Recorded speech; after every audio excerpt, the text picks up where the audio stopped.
Record. Beautiful. Okay. Well, welcome everybody. Thanks for taking the time out of your Saturday to be here. It's really wonderful to have you, and it's always a joy to be able to share um, uh, our experiences and our programs. I'm going to let Sam Melnick, our programs administrator, sort of introduce this initiative, and then we'll sort of continue on from there. Sam, take it away. All right. Hello, everyone. My name is Sam Melnick. I am the Programs Administrator for Verdigris Ensemble, and I run the ION Composer Competition. This is our first time doing a webinar, so this is very exciting as part of our initiative to champion and support composers writing for choir. Um, yeah, well, I think the best way to start this is to introduce our hosts. Um, we, of course, have Sam Brukhman, who is the artistic director and the executive director as well of Verdigris Ensemble.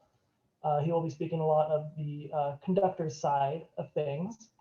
And then we have Meredith Tompkins, who is the associate choir director at Leo Adams Middle School in Haslet. She is a composer with Carl Fischer and BriLee publications and a soprano with Verdigris Ensemble. She is going to be speaking more from the composer side of things for today's webinar. And without further ado, I'm going to turn it over to them, and I'll be here in the background. Great. Thanks, Sam. Really great to be here and really wonderful to tell you about the competition and tell you about what's going on and the exciting things that are happening. I'm going to go ahead and share the screen here. Give me 1 second.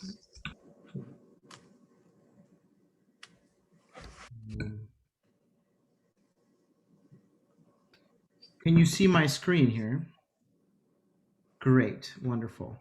I'm not sure that the audio will work today in terms of showing you any of the video, but we will send this PowerPoint out following the presentation. So just bear with us as we go along. The Ion Composer Competition was a competition that was thought up by, and it was the brainchild of Meredith Tompkins. As she was sort of a budding composer at the time of making this. And her thought process was why, specifically, in Dallas, we have so much room to grow for new music and showcase composers from all over the world in new music.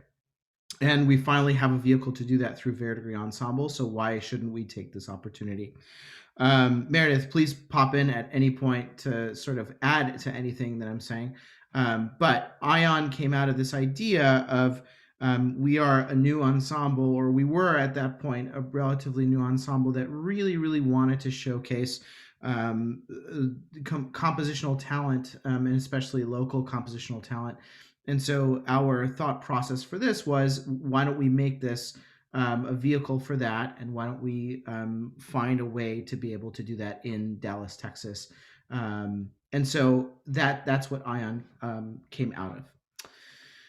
We are a little bit about Verdigris Ensemble. Verdigris Ensemble was founded in 2017, in March of 2017, with the mission to bring choral music to the modern audience. So we've done everything from collaborations with dance companies to fully staged productions to playing with multimedia. We did the Texas premiere of Julia Wolf's Anthracite Fields in collaboration with Bang on a Can.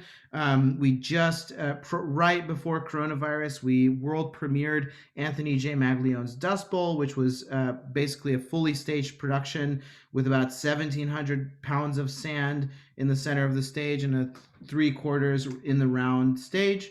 And so our goal and our mission within Verdigris Ensemble is to be able to reach a wider spread of audiences, especially younger audiences, through creative concert programming, unconventional use of space, and collaboration. And the way that we've done that is by creating bridges for audiences, whether that's text or events. The Dust Bowl, for example, was it was an event that happened right in Texas's backyard, and so we really used. A lot of people identified with it because either their grandparents or even parents in some cases had gone through that, and so for us, what we try to do is to create bridges to for bigger understanding and using choral music as a vehicle to tell these really really interesting stories. And so like when we send this PowerPoint out, I'll be happy. You'll be able to view these videos. On the right, Hope is the Thing with Feathers. This was a Ion submission that we ended up featuring in one of our season concerts by Noah Salem. It subsequently got published by the Choristers Guild and considered editor's choice by J.W. Pepper, which was great. And on the left, you'll see it'll give you an idea of sort of what we do within Verdigris Ensemble and how Verdigris Ensemble, like what kind of projects we do, as that probably will inform your sort of compositional decisions and so on and so forth. Let's see if we can keep going. Meredith. Hi, everyone. I'm so glad to be here today. It's been something that Sam and I have been talking about for quite a while. And so we're really excited to be giving you some of this information specifically about Ion and about Verdigris to help you in the process of considering submitting for this competition. We really want to encourage anyone who has an interest in writing and talent in writing to make that happen. So this is just a little bit about me. I have a bachelor's in music theory and composition from Dallas Baptist University and a master's in vocal pedagogy from Texas Women's University. And so along with teaching as a middle school choir director, I also write songs for BriLee and Carl Fischer publications. I work really closely with the editor of both of those publishing companies. And so I'm coming from a perspective of understanding what it's like very recently being a composer wanting to continue writing for more and more ensembles, and then having that connection with publishers in that part of the industry to kind of bring you more of that bridge between writing directly for ensembles and then what the industry as a whole is looking for. I'm also a professional singer in the Dallas area with Verdigris and a couple other choral organizations here. So the other great thing that I'm excited to bring you today is talking about the types of voices that you'll find in modern professional choral organizations and specifically what they find comfortable to sing and enjoyable to sing. So hopefully that will give you a little bit more of an insight of how to focus in your writing or to just, take a look and see how that compares to what we do. So if we'll go on to the next one, Sam, if you want to share a little bit about your background, whatever else you want to share, and then we can get into more details. Yeah, sure. So my background, I graduated with a Bachelor of Music and Music Education from Westminster Choir College, the founding artistic director of Verdigris Ensemble, and I frequently am asked to speak at universities on sort of this type of topic or music entrepreneurship. And since 2015 up until very recently, I was a teacher in the Texas education system.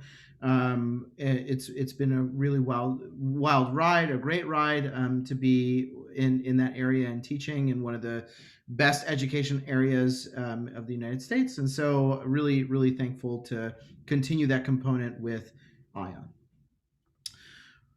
All right. So Meredith, I'll go ahead and start this off. If you have anything to add, go ahead and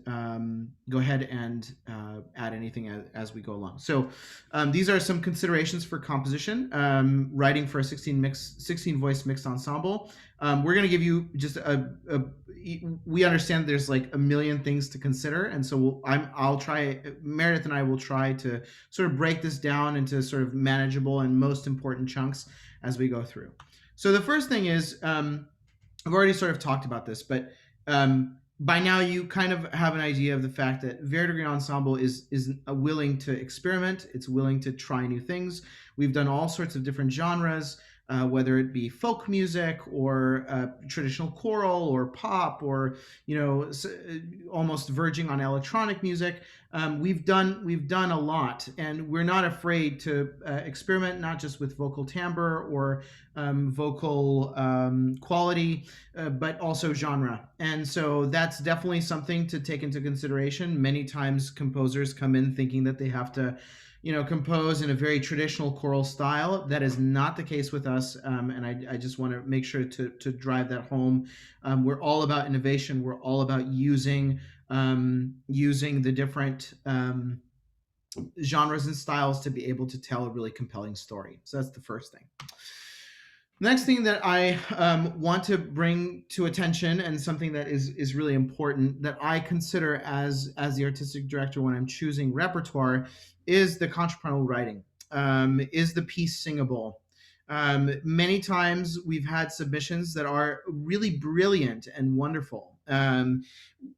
However, they look insurmountable. There have been times when there may have been too many skips or leaps or approaches to really difficult musical sections that are just really, really difficult, and something that even the best of the best in the entire world would struggle with. And so we really measure when I, especially myself, I look at a piece of music and I ask myself, like, how successful is it? How successful can we perform this, and how successful can we be in performance?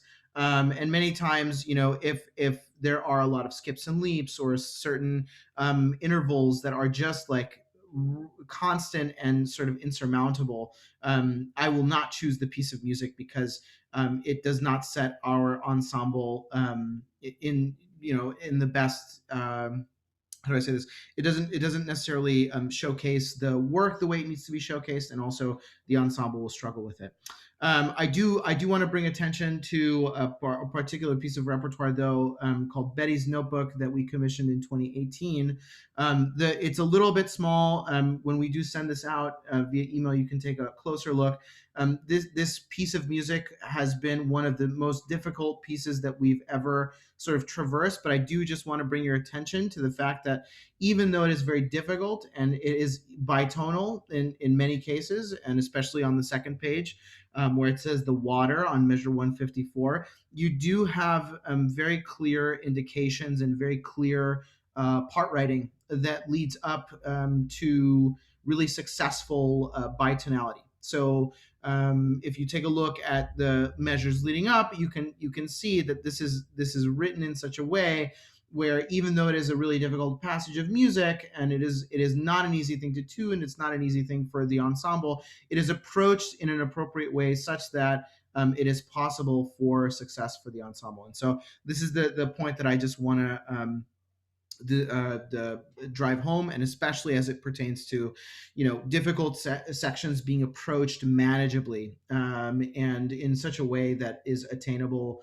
through the voice part, and so on and so forth. And Meredith will really go into the details of what each voice part and sort of what specifically Verdigris Ensemble voices can do, and so I'll let her sort of like take over that. But just to drive this point home is, we are not afraid of challenge. We can absolutely do challenge, but there's only so much the voice can do, and we're willing to go as far as it can go. If it is unmanageable, then that is definitely a consideration that we take into account.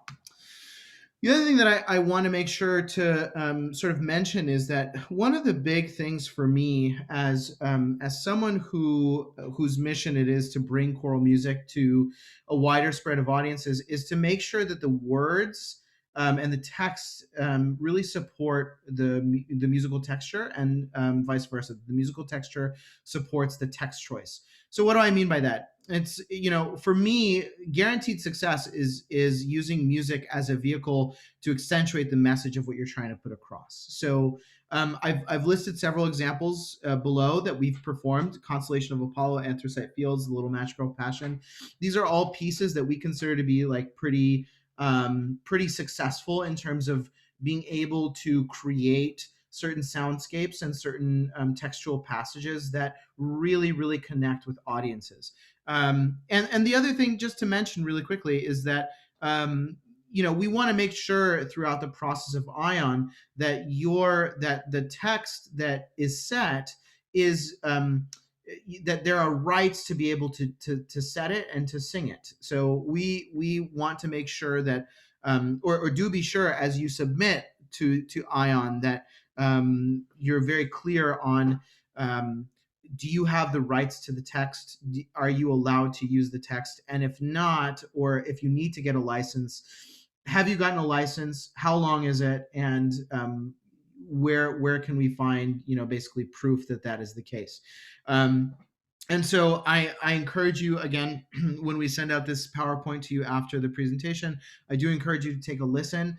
Just a few things to take into consideration. Something that has been generally very successful. Something that I love about Constellation of Apollo by Kyle Smith is that first of all, it takes the direct transcripts of the Apollo 8 mission around the moon and sets it to music. For those that are not familiar with the piece, but it juxtaposes it with a very traditional ancient text about the philosophy of what humans on Earth are. And so every movement is sort of a difference. One is in space and the other one is on Earth. And Kyle Smith does a really, really particularly good job about being able to differentiate in such a way that makes it instantly accessible and instantly understandable to audiences. Anthracite Fields, Julia Wolf takes a completely different approach in the sense that she literally sets one word to music and just repeats it a million times. And so through the process, and she repeats it so many times that it becomes sort of like the word loses its meaning and it becomes like this like musical texture that is evocative of a certain feeling or emotion. And that is something that I find to be very, very interesting and different. And something that audiences, I mean, it's a Pulitzer Prize winning piece. Many audiences have found it to be very effective as well in terms of the message that it's trying to spread. And then finally, The Little Magical Passion, which is a Hans Christian Andersen story, which also won a Pulitzer by David Lang. The reason why I chose this is because the very intricate text, the textual presentation of it for choir. The choir really it's a simple piece. There's not a lot of instrumentation. There's not a lot of embellishment. And it's a piece where the text is really main. It's the main event of the piece. The reason why I think that this is the music is a vehicle to accentuate is because in this particular piece, the music sort of like it's so simple, it's so repetitive that the audience gets used to that repetition and then is able to sort of like sort of feel the soundscape of and really understand the story deeply using the music as a vehicle for that. So just to summarize all of this again,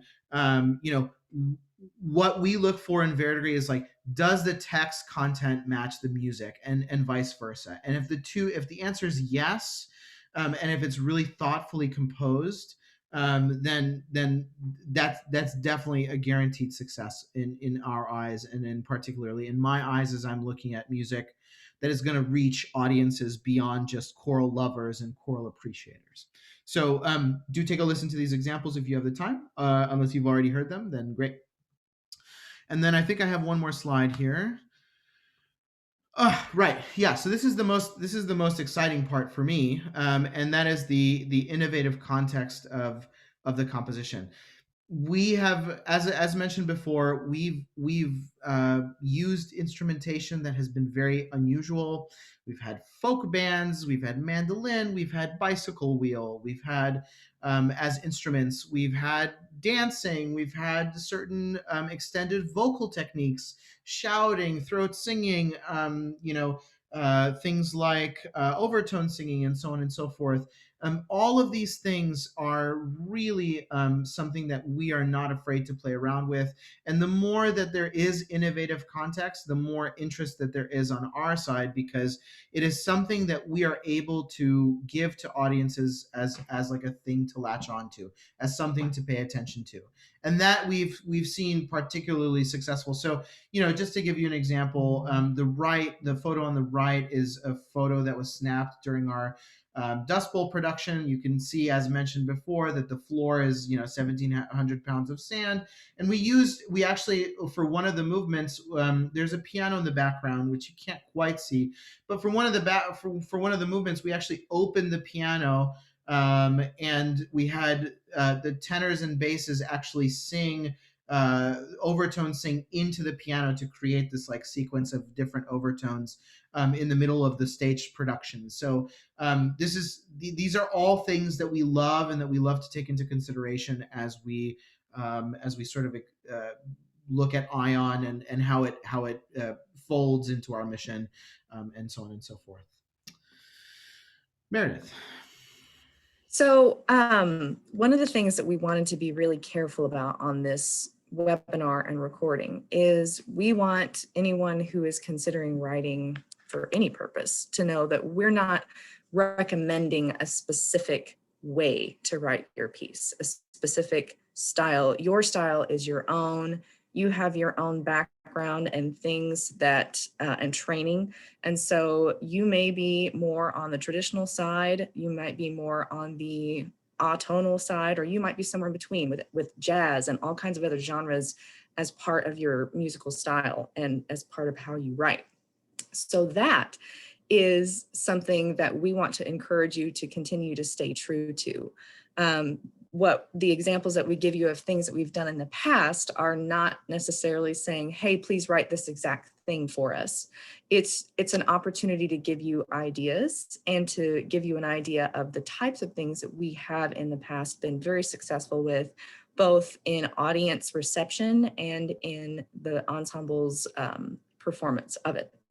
So with that in mind, now that we've done Ion 2 years in a row, and now we're into our third year, we have come across a lot of different submissions. And so we have been able to kind of narrow down some of the common things that we see and also be able to express to you what we're looking for as well and what the judges are looking for. So some of the questions that we ask ourselves when we take a look at the submissions are things like what you see in bold here.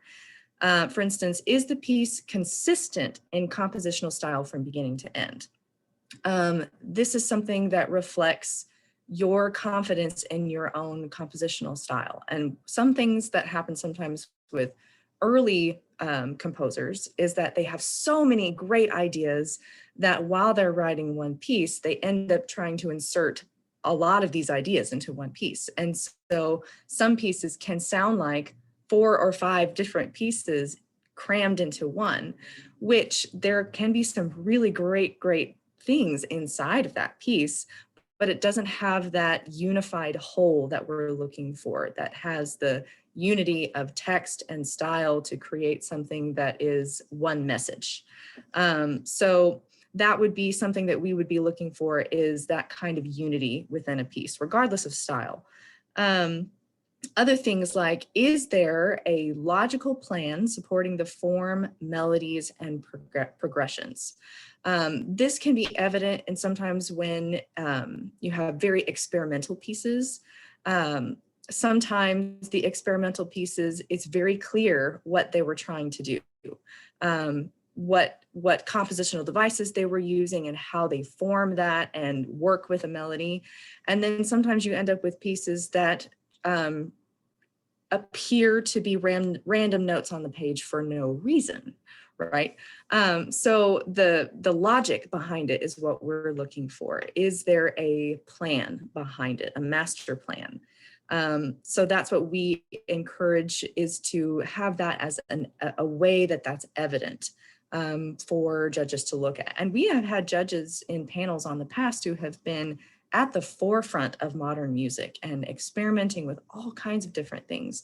And that has been their major point of feedback is, okay, this piece is very clearly logical, and this piece has more elements of randomness that are unexplained, kind of a thing. The next thing that we look for is the neatness of the score.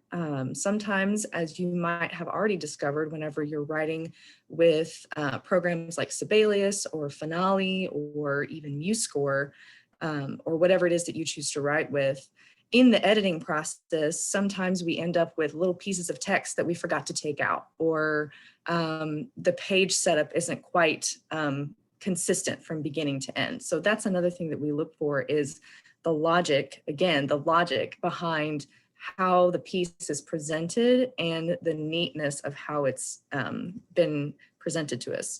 And that could be true even for written scores. We have had scores submitted to us that have been written, and that's entirely fine as well.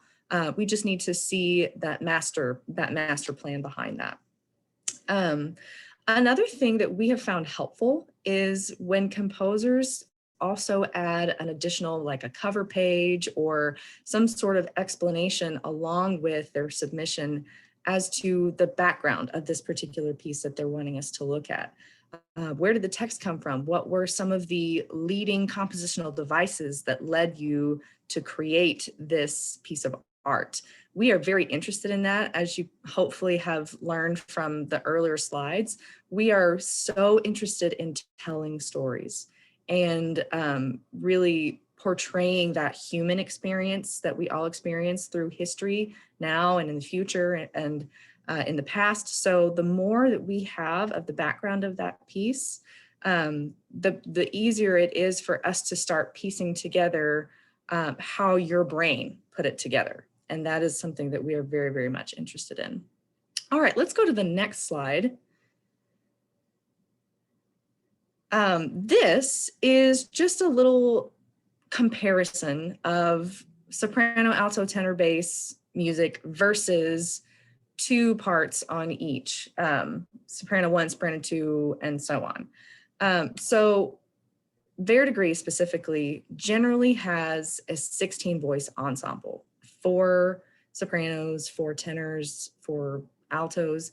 In the case of Verdigris, lots of times we have in our alto section 1 or more countertenor or 2 sometimes even, which is a different kind of sound for the alto section. Just for you to keep in mind and know that that's a possibility for when you're thinking about submitting to this ensemble. One thing that we have found is that we have the capability of sounding larger than we are. Even though it's 16 voices, the amount of blending that we have between the voices that we hire, there are lots of options for colors and things like that. So just things to keep in mind. Depending on the fullness of sound that you want, you have that limited amount of 4 singers per part. But again, we have a fuller sound than you might imagine for a 16 voice choir. That being said too, if you decide to go with something that's like SSAATTBB, the amount of breathing between voices and things like that, just keeping in mind how much layering you want, there is a limitation of 2 people on each part. I don't know if I like the word limitation, but this is just like a little comparison of what we are able to do and the possible sounds that you can work with for this particular type of choir. All right, next. These are some of the things that Sam has kind of already touched on about the skills that we have collectively as an ensemble. But this slide is really just to kind of like get your ideas flowing, your thought process going. We are not strictly straight tone. A lot of what we do is that lighter mechanism where there is not heavy vibrato. But one of the projects we just finished had one major section that had entirely kind of straight tone, modern choral, contemporary sound mixed with jazz standards. And so the amount of stylistic changes that we can do gives you a lot of options for what we can do. We have some singers in the ensemble who are, everyone in the ensemble is classically trained. So we can use heavier mechanisms for heavier vibrato. It just depends on that style that the piece is asking for. We have done, most of the pieces we've done have involved some sort of body movement. There have been some for Constellation of Apollo. I had to learn how to play the crotalis with mallets and things like that. I had to learn in about a week and a half. And there are many things that we are able to do if composers ask us to do that. So we want you to feel like you can kind of think outside the box, and it doesn't have to be limited to traditional type things. This is something that you can kind of take a look at. And if you have questions, you can hit us up in the chat. I see that we do have some questions in the chat that Sam Melnick and Sam Brukhman are working on, and we will have a Q&A session at the end where you can ask these different questions. So the final little piece that we wanted to give to you today and share with you is the ranges and capabilities of the types of voices in this ensemble. And if you've taken any sort of compositional course, you know that there are many books out there that give you the typical ranges of an SATB choir. This is what sopranos, altos, tenors, and basses can typically do.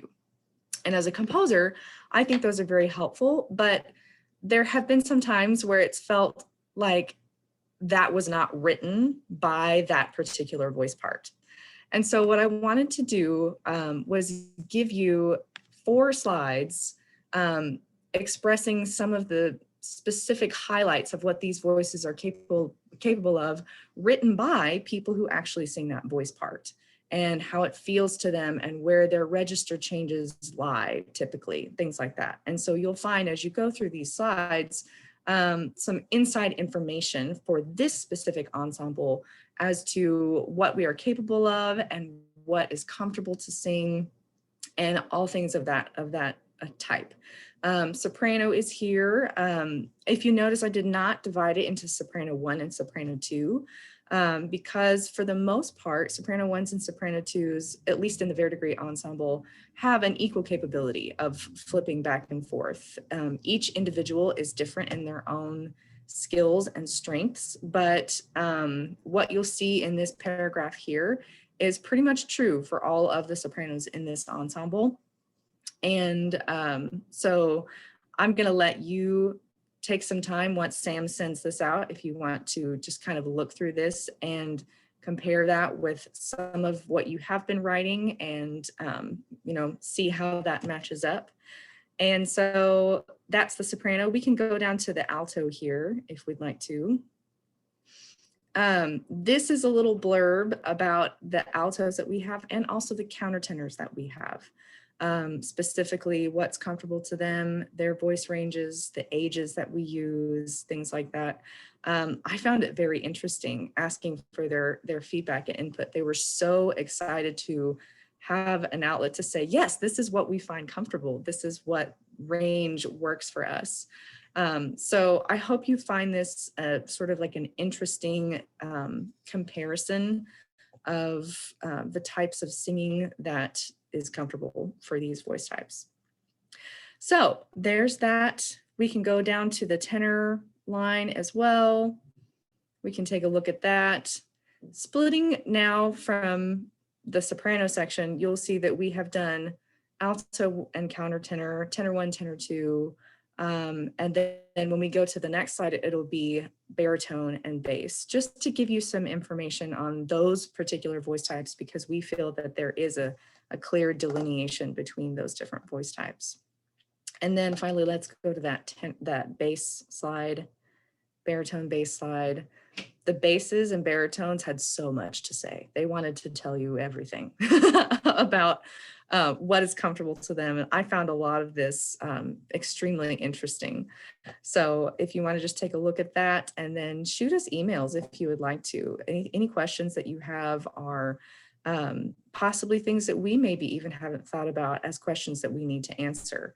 So we want to open up that dialogue and make sure that you feel like you have what you need to, grow as a composer, whether that's submitting to this competition or not.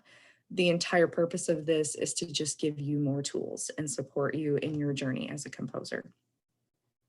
So that kind of brings us to the end of the presentation part of things.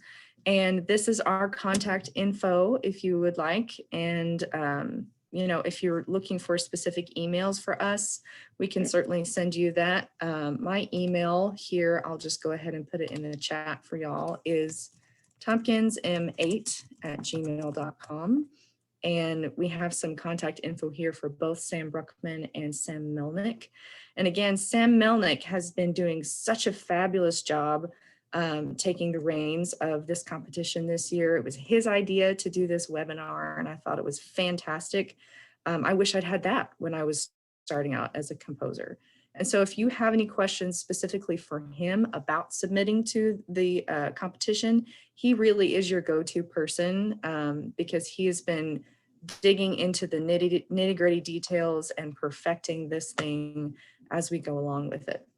So Sam, I'm going to send the presentation credentials back to you if you want to start leading the Q&A session, and we can kind of tag team that.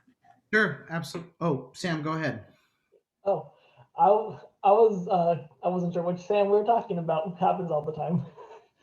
I do want to say that since we're recording this, I do want to review the question that went through in the chat to make sure it goes through on the recording.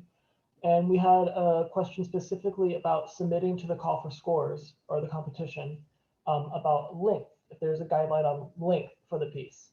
So a standard length is 3 minutes. That's pretty standard for a good bit of choir music.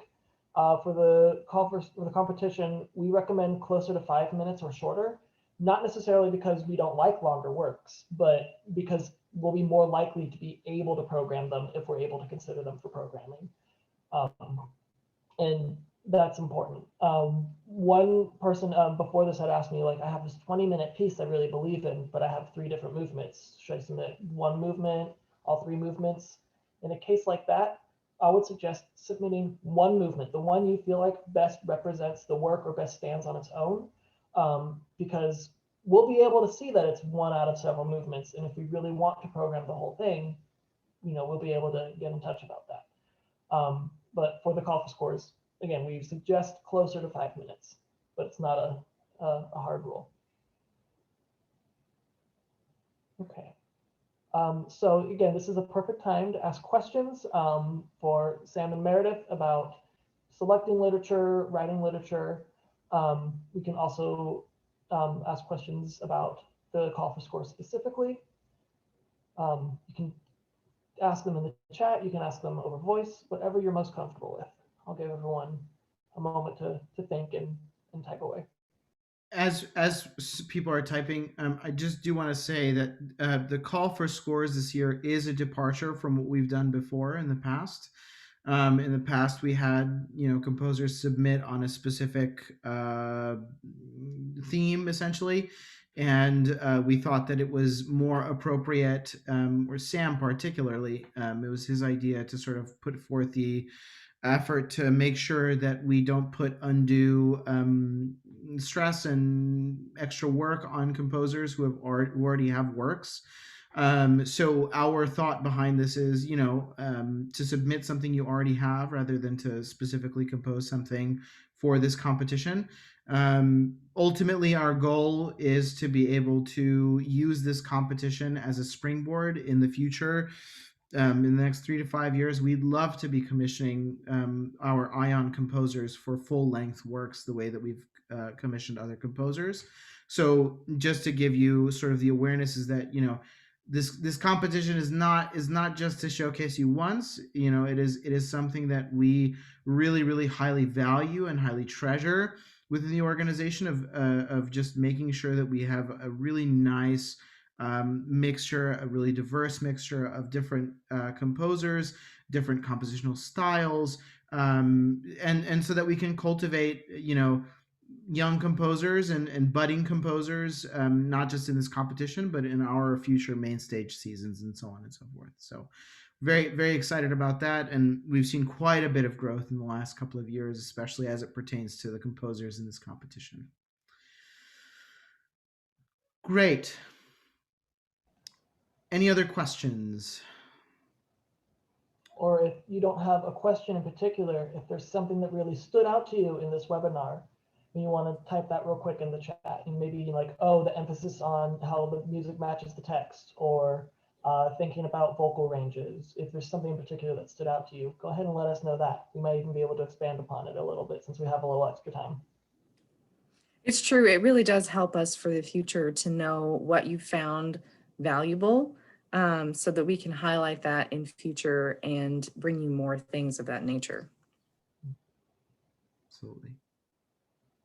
And again, I'll give some time for people to type things down. There's actually one little thing I would like to mention as a composer myself. I don't write for choir nearly as much as Meredith has. But something that I found helpful is, especially with making the text successful, is making sure you understand text stress. What syllables are stressed when you speak them, and making sure that the music stresses those syllables. It'll make your text come through much more clearly and sound more fluid and natural. Which maybe that was mentioned, but it was a thought that I had that was sparked from this. If anybody, again, has a thought, let us know. Fantastic, guys. Well, thank you so much for taking the time today to be a part of this and to come in and hear about the Ion Composer Competition. We will make sure. We just had a couple of questions here. Go ahead and Sam, if you want to answer those. But Lillian, that's funny that you went to high school with Noah Salem. That's awesome. Very, very fun. Great. So everybody, thank you so much for taking the time today to be a part of this. And obviously, if you have any other questions after this, please feel free to email us. Please feel free to reach out, and we'll be happy to answer any additional questions. So I don't think I have anything else. Meredith and Sam, if you guys don't have anything else, then we'll go ahead and wrap up this meeting. I think we actually got a question in the chat. That's a wonderful thing to go over. I'll definitely let Meredith take the reins on answering this one, but this is a really, really good question. This is something that I feel like isn't as much of an issue with most instrumental writing, but comes up a lot more with vocal writing. And that is talking about range charts for different voice types. We have a question that says, the range charts didn't make sense to me. I assume that if we keep all parts within the staffs, that I'll be okay. And with most instruments, that's pretty true. Voice, it's a little different. And I'll let Meredith elaborate on that. So Brian, when you're mentioning the range charts, and maybe you can just hit us up in the chat real quick. Are you talking specifically about charts that you have studied about the human voice, soprano, alto, and tenor ranges, tenor and bass ranges? Yes. Okay. So one of the things that we mentioned in these slides specifically are specific ranges that are comfortable for the voice. And I'll take soprano, for instance, because I am a soprano. When you are looking at the treble clef, sopranos are capable of singing down to the A below the treble clef, 2 ledger lines down, in a supported way. We can sing lower than that. You just won't really hear it very well, quite honestly. And then we can sing all the way up to above the staff. A high A, the first ledger line, is quite comfortable for a lot of us. Some sopranos can comfortably sing a high D and sometimes a little bit higher. It depends on the soprano about how comfortable and supported and in tune that will be. So for the human voice, we are capable of going above and below those staffs, which is why it's very important to just get familiar with each voice type. Altos can also sing in a wide range, and they can sing very far below the treble clef. But it's important to know what areas are uncomfortable transitions for them, where their vocal mechanism is changing. And that is an entire vocal pedagogy sidebar about opinions of registration changes, which I won't quite get into, but most singers will agree that there are highs and lows that are extremes, and then spots in the middle where it feels like there's a transition happening.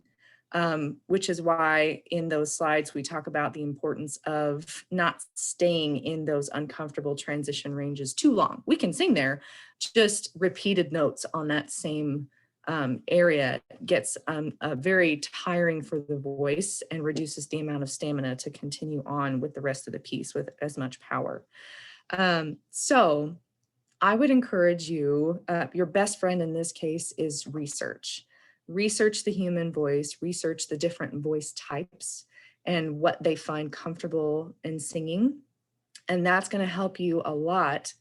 If you, for instance, compose with software like Sibelius, sometimes if you put notes into, say, the soprano line that you're writing, sometimes they will give you like a little red note if you go above or below the comfortable singing range.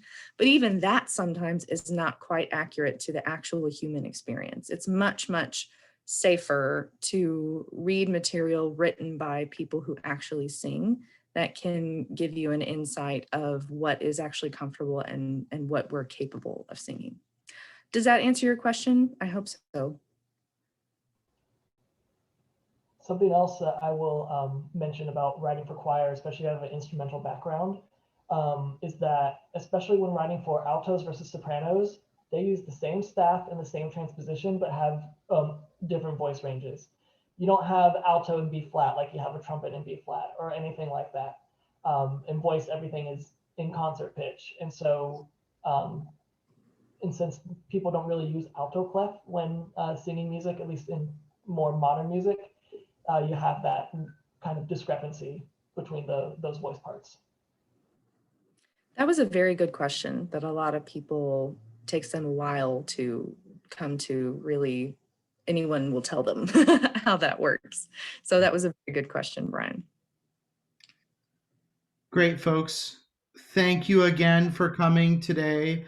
Really wonderful to have you. And again, we'll send this information out separately in a follow-up email to you. And please, as mentioned before, make sure to keep in contact with us. Let us know how you're doing.